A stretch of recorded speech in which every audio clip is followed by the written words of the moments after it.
जीवन में दुआ और बद्दुआ का कुछ प्रभाव होता है या ये सब कर्मों का निर्धारित है? दुआ का मतलब आशीर्वाद ही होगा।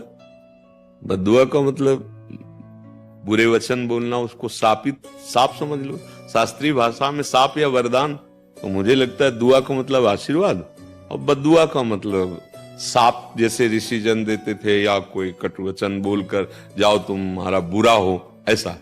तो हम शास्त्रीय भाषा की बात कहते हैं। को न काहू के सुख दुख कर दाता और निज कृत कर्म भोग सुन भ्राता।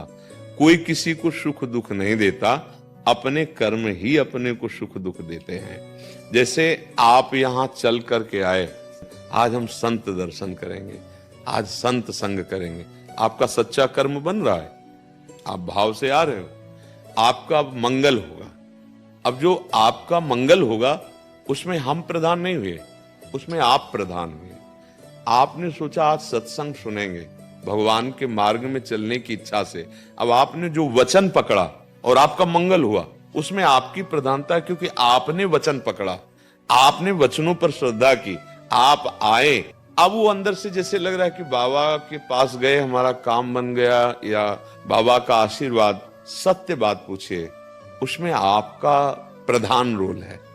आपकी भावना, आपकी श्रद्धा, आपका आना, घंटों इंतजार करना, ये आपका सत्कर्म बना। अब यहीं एक आदमी आता है, देखते हैं यार क्या चक्कर है। अब वो आया वहीं जहां कईयों को आनंद और शांति मिली, अब वो अशांत होकर निंदा करके अपने कर्म बिगाड़ कर दुख। तो क्या यहां से बद्दुआ उसको मिली? क्या यहां से दुआ मिली?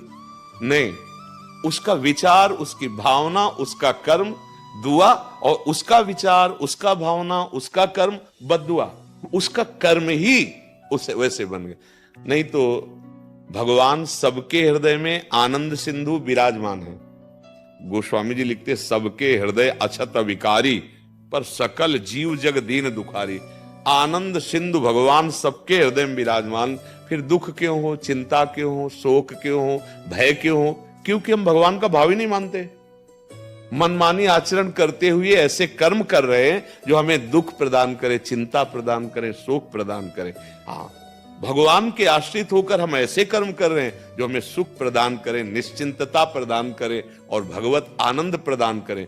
मुझे लगता है पूरे जब हम फाइनल पे पहुंचते तो अपना ही कर्म सुख और दुख देने वाला है। कह नहीं, हमारे ऊपर गुरु जी की बड़ी कृपा है, तो वो कृपा तब हुई ना जब आपने श्रद्धा की, आपने वचन माने, आप उनकी शरण में गए, आप उनकी बात के अनुसार चले। अगर आप ना माने, आप अश्रद्धा करें, तो भला फिर कोई बदल के दिखावे, नहीं बदल सकते। भगवान भी हृदय में बैठे, तुम्हें तभी बदलेंगे जब श्रद्धा करो, विश्वास करो, आत्मसमर्पण भगवान को करो, नाम जप करो, तब आप देखेंगे, तब आपको लगेगा बड़ी कृपा है, हमारा जीवन बदल रहा है, हमें बड़ा आशीर्वाद भगवान का मिल रहा है, हमारा जीवन बदल रहा है। क्यों? आपने श्रद्धा किया, विश्वास किया। भवानी शंकरो वंदे श्रद्धा विश्वास रूपिणो याभ्याम बिना न पश्यंती। बिना श्रद्धा विश्वास के हृदय में विराजमान नहीं अनुभव में आ रहे। तो कर्म ही हमारा पूजा है और कर्म ही हमें दुख सुख देने वाला, पक्का समझो।